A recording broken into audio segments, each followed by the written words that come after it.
దేవి ఊరేగిరాగా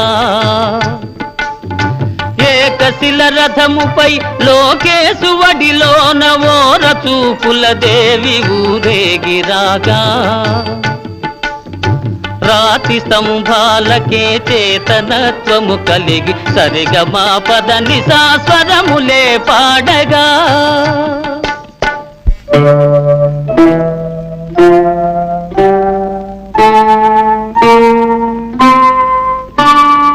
కొంగుముడి వేసుకుని క్రొత్త దంపతులు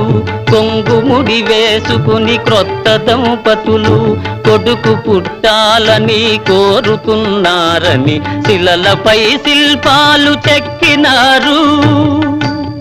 మనవాళ్ళు సృష్టికే అందాలు తెచ్చినారు శిలలపై శిల్పాలు చెక్కినారు